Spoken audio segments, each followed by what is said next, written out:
Un barco olvidado. Una carga inestable. 7 años de silencio.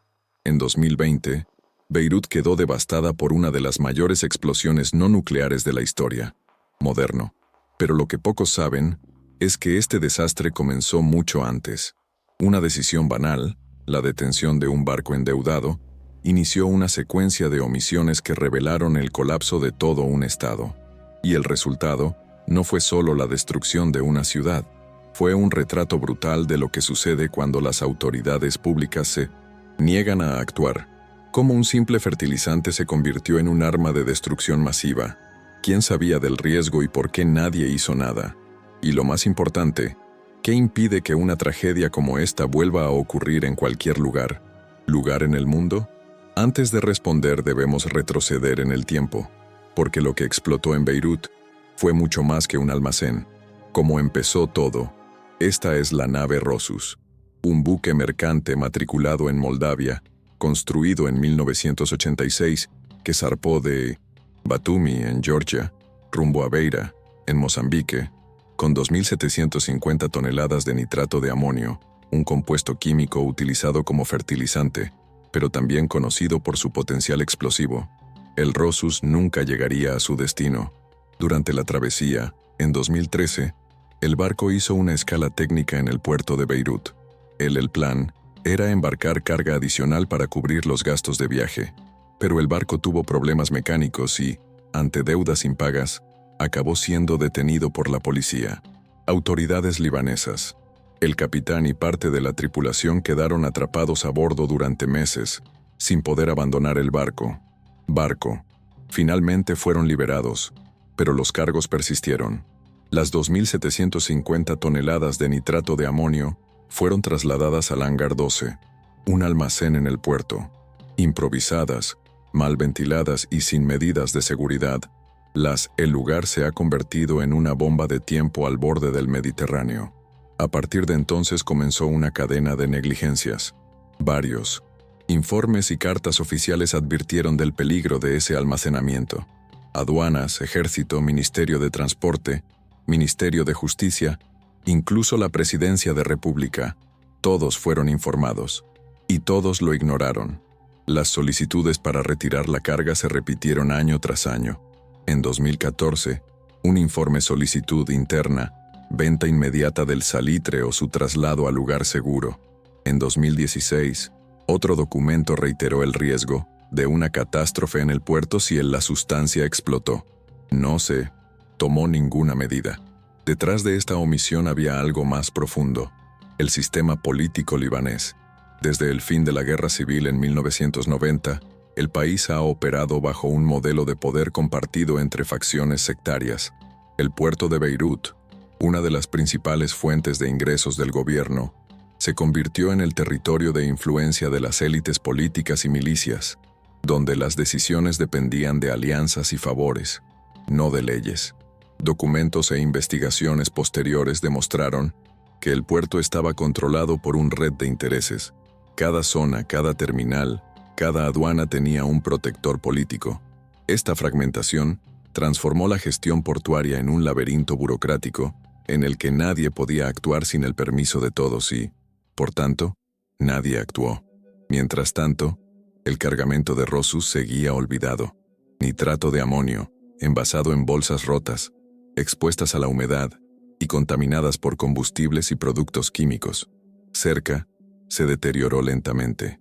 Un químico del ejército libanés incluso advirtió: una chispa es suficiente para provocar un desastre sin precedentes. Pero la advertencia fracasó. El Líbano, sumido en sucesivas crisis políticas, ya se enfrentaba a protestas contra la corrupción y una grave crisis económica. La falta de un sistema de gestión centralizado riesgos y desastres, cuya creación fue propuesta en 2012 y nunca aprobada por el Parlamento, dejó al país vulnerable a las tragedias anunciadas. Del 2013 al 2020, el salitre permaneció ahí en el hangar 12, a metros de barrios densamente poblada, hospitales, escuelas y el principal silo de cereales del país. Ninguna inspección técnica, sin plan de emergencia, sin evacuación preventiva. Las autoridades locales lo sabían. El ejército lo sabía, la aduana lo sabía, y aún así, nadie quitó la carga. Lo que comenzó como un simple problema marítimo, un barco atrapado por la deuda, estuvo a punto de convertirse en una de las mayores explosiones no nucleares de la historia moderna. La pregunta que surgía era simple pero devastadora. ¿Cuánto vale una vida en un sistema que se ha acostumbrado a ignorar los riesgos? El nitrato de amonio estaba ahí, olvidado. Pero, ¿qué encendió la chispa que convirtió a Beirut en un campo de batalla? 4 de agosto de 2020. Es última hora de la tarde en Beirut. La ciudad vive una rutina marcada por la crisis económica y la miedo a la pandemia. Son las 5:55 p.m., cuando se realiza la primera llamada al cuerpo de bomberos de Beirut.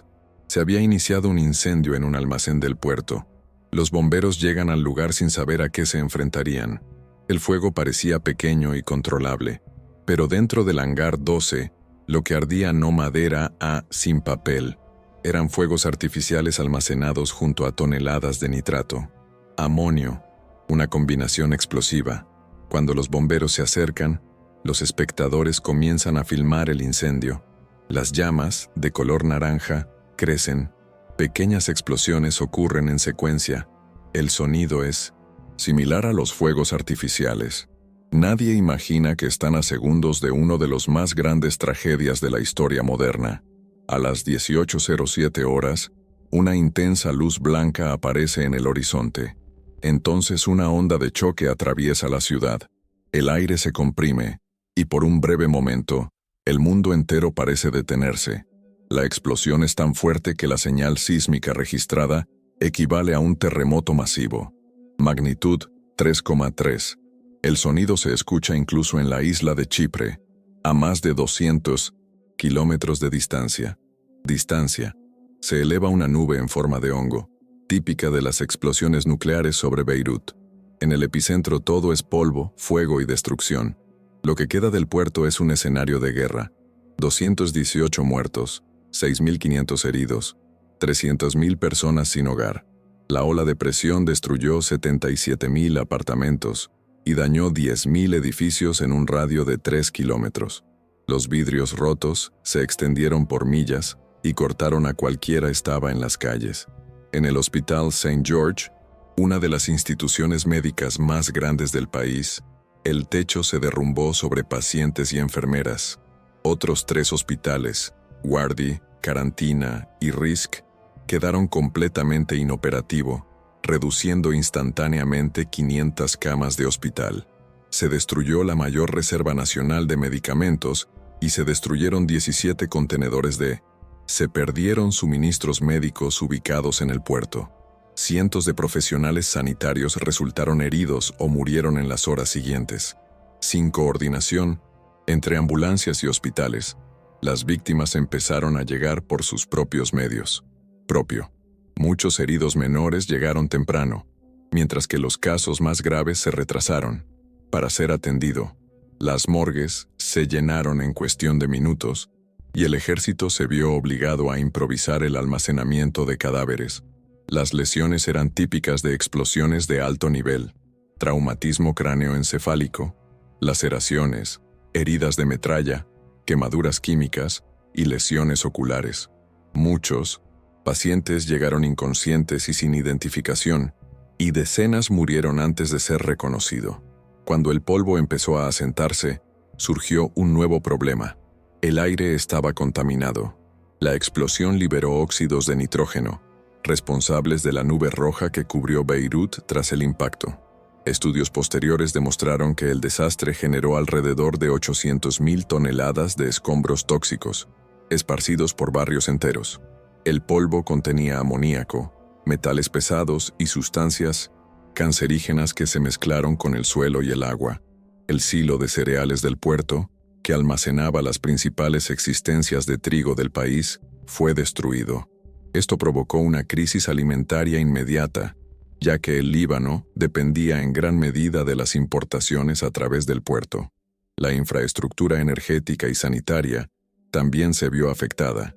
Las fugas de gas, las roturas de tuberías y los cortes eléctricos han dejado a gran parte de la población de la ciudad sin electricidad ni agua. En las calles se acumularon montones de escombros. El olor a humo, amoníaco y polvo tomó el aire. La gente caminaba descalza sobre los fragmentos, buscando a familiares y tratando de entender lo que había sucedido. El desastre ocurrió en el punto álgido de la pandemia de COVID-19. Antes de la explosión, el Líbano registraba 4.022 casos confirmados. 2 semanas después, esta cifra casi se triplicó, superando los 10.000 infectados. Los hospitales destruidos y superpoblados han reducido drásticamente la capacidad de realizar pruebas y aislamiento. Sin equipo de protección, los equipos médicos se vieron obligados a relajar los protocolos de seguridad. Hospitales de campaña internacionales, enviados por Rusia, Jordania, Qatar, Irán y Marruecos, ayudó a contener el caos, pero ninguno estaba preparado para atender a los pacientes. Con COVID-19, si bien el gobierno central tardó en reaccionar, las ONG, los grupos civiles y los voluntarios tomó las calles. Organizaron labores de limpieza, albergues y campañas de donación. Muchos residentes improvisaron comedores comunitarios y estaciones de servicio en los barrios afectados. La ayuda internacional, sin embargo, ha eludido al gobierno libanés. Las donaciones de países y organizaciones extranjeras se asignaron directamente a la población, sin pasar por el Estado, acusada de corrupción e incompetencia. En las redes sociales la indignación creció. Miles de personas salieron a las calles para gritar por justicia. Entre carteles y escombros se repetía una frase: todo el mundo lo sabía, nadie hizo nada. En los días siguientes, Beirut parecía una ciudad suspendida en el tiempo. El silencio de la madrugada solo fue roto por las sirenas y los gritos de quienes aún estaban buscando personas desaparecidas. Las familias improvisaron altares entre las ruinas, con fotografías, flores y velas encendidas. El dolor se extendió más allá de las fronteras del país. Los líderes mundiales enviaron mensajes de solidaridad. El Papa Francisco pidió oraciones por un pueblo que sufre doblemente, por la corrupción y la tragedia que causó. Sin embargo, dentro del Líbano, la ira iba en aumento. El puerto, símbolo de la reconstrucción período de posguerra, representaba ahora la quiebra de un Estado incapaz de proteger a sus ciudadanos. El desastre había expuesto brutalmente todo lo que el país había estado tratando de ocultar: la negligencia, corrupción e impunidad institucionalizada. Casi todos los bomberos que respondieron a la llamada inicial murieron. 10 de ellos estaban frente al hangar cuando ocurrió la explosión. Ninguno sobrevivió. En los registros del Centro de Control del Ejército, hay un silencio de 30 segundos, el intervalo entre el incendio y el colapso total del puerto.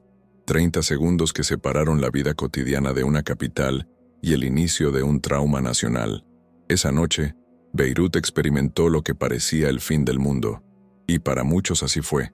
Mientras los libaneses recogían los pedazos de una ciudad destruida, una pregunta resonó de nuevo en las calles, que dejaron inactivas durante 6 años 2.750 toneladas de explosivos en el corazón de Beirut.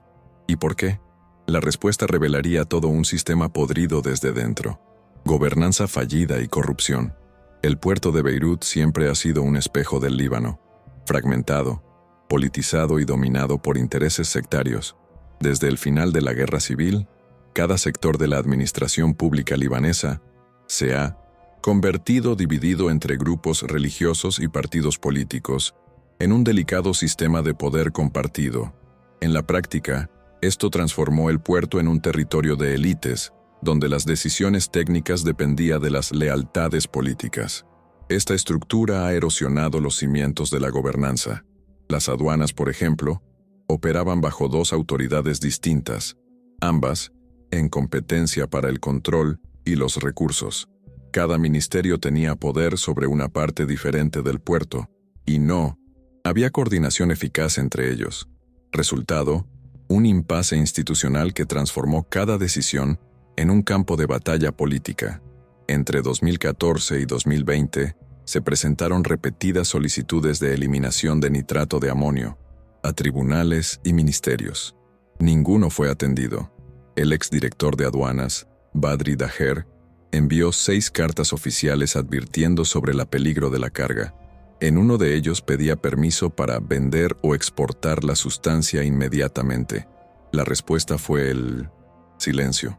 Autoridades del ejército, justicia y presidencia estaban al tanto de la situación, pero la burocracia y la corrupción formaron un muro invisible. Nadie quería hacerse responsable de una carga peligrosa que podría convertirse en un escándalo político. Mientras tanto, 2.750 toneladas de explosivos permanecían almacenadas en el centro de Capital, clasificado UNDRR, Oficina de las Naciones Unidas para la Reducción del Riesgo de Desastres, el caso como un ejemplo extremo de gobernanza del riesgo inexistente.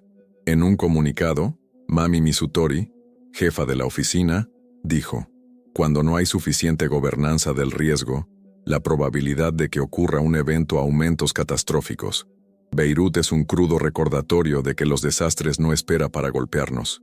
Según la ONU, si el Líbano hubiera implementado el marco de Sendai para la reducción de riesgos de desastres 2015-2030, que requiere que los gobiernos identifiquen y mitiguen amenazas tecnológicas, la tragedia podría haberse evitado. Pero las reformas necesarias nunca despegaron. Tras la explosión, el gobierno libanés prometió una investigación rápida y transparente, pero lo que vino después fue una trama de obstrucciones, despidos y sabotajes internos. El primer juez responsable del caso, Fadi Sawan, fue destituido tras acusar al primer ministro Hassan Diab y 2 exministros de negligencia. Poco después, el nuevo magistrado, Tarek Bitar, sufrió amenazas directas de grupos políticos y religiosos. Su labor se vio interrumpida varias veces por recursos y maniobras judiciales. 3 años después de la explosión, ningún alto funcionario ha sido condenado. Muchos continúan en cargos públicos. Familiares de víctimas organizan marchas mensuales exigiendo justicia, pero enfrentan represión policial y censura. La ONU, Amnistía Internacional y Human Rights Watch exigieron una investigación tribunal internacional independiente, afirmando que el sistema judicial libanés está comprometido por interferencia política sistémica. Mientras tanto, el pueblo libanés se pregunta: ¿quién protegió a los responsables? ¿Y cuántas tragedias más serán necesarias para romper este ciclo? La explosión fue el golpe final a un gobierno que ya estaba colapsando. El entonces primer ministro Hassan Diab anunció su dimisión unos días después del desastre, afirmando que la corrupción es más grande que el Estado. Pero su salida abrió un vacío de poder que el país aún no ha llenado. 2 primeros ministros designados, Mustafa Adib y Saad Hariri, intentaron formar un nuevo gabinete y fracasó. El Líbano se ha hundido en más de un año de parálisis política, lo que agrava la crisis económico y humanitario. La explosión se convirtió en un símbolo del fracaso institucional libanés. Un Estado incapaz de proteger a tus ciudadanos, castiga a los culpables y reconstruye tu propia capital. Las ruinas del puerto siguen en pie, como recordatorio de lo que el país prefería olvidar. Al final, lo que explotó el 4 de agosto de 2020 no era solo un vertedero de productos químicos, era un retrato de un país gobernado por alianzas corruptas y un Estado paralizado, por miedo y conveniencia. El desastre de Beirut no fue un accidente, fue el resultado predecible de años de negligencia, impunidad y abandono institucional. Y hasta el día de hoy, la pregunta que resuena en las calles sigue sin respuesta. ¿Quién pagará por esto? Han pasado 3 años y el puerto sigue siendo una herida abierta. ¿Pero qué le sucede a una ciudad cuando el olvido se convierte en política de Estado? ¿Y cómo intenta Beirut avanzar, incluso sin justicia? Han pasado 3 años desde la explosión. El puerto de Beirut sigue en ruinas, un monumento involuntario al abandono. Las siluetas de los silos quemados todavía dominan el horizonte, cubiertas de grafitis y mensajes de luto. Los supervivientes viven entre escombros y recuerdos. Muchos todavía sufren estrés postraumático, insomnio y convulsiones. Ansiedad. Los niños tienen miedo a los truenos y los adultos evitan las ventanas de cristal. La ciudad Alguna vez vibrante y ruidosa, aprendió a vivir con el sonido de las sirenas, el silencio de las autoridades. Sin embargo, es el ruido más ensordecedor. Ningún líder fue castigado. No se pagó ninguna indemnización en su totalidad. Los mismos rostros permanecen en posiciones de poder y se repiten las mismas excusas. Para muchos, la impunidad fue la segunda explosión. Durante una misa en honor de las víctimas, el Papa Francisco declaró: «Pido a los gobernantes y al pueblo libanés que busquen la verdad y asuman sus responsabilidades, porque la verdad es la única base de la justicia, y la justicia es la única manera de reconstrucción. Pero la verdad sigue siendo territorio prohibido. En Beirut, el olvido es una forma de política. Las ruinas del puerto no son solo escombros, son advertencias. Beirut ha sobrevivido a la guerra, el hambre y la bancarrota, pero lo que mantiene en pie a una ciudad no es concreto, es memoria. Y Beirut no perdona el olvido. La pregunta que queda es inevitable. ¿Cuántas tragedias más tendrá que presenciar el mundo antes de aprender de descuido? La explosión de Beirut no fue un caso aislado. En todos los rincones del mundo hay puertos, fábricas y ciudades enteras durmiendo sobre la misma tipo de riesgo, olvidado hasta el día en que sucede lo imposible. En el siguiente video mostraremos otra historia que el mundo prefirió enterrar, porque comprender los desastres es la única manera de evitar el próximo. Hay tragedias que el tiempo intenta enterrar, pero el silencio nunca borra lo sucedido. Aquí, cada video es un grito contra el olvido. Regístrate y únete a aquellos que no aceptan el silencio por respuesta, porque recordar es lo que nos mantiene humanos.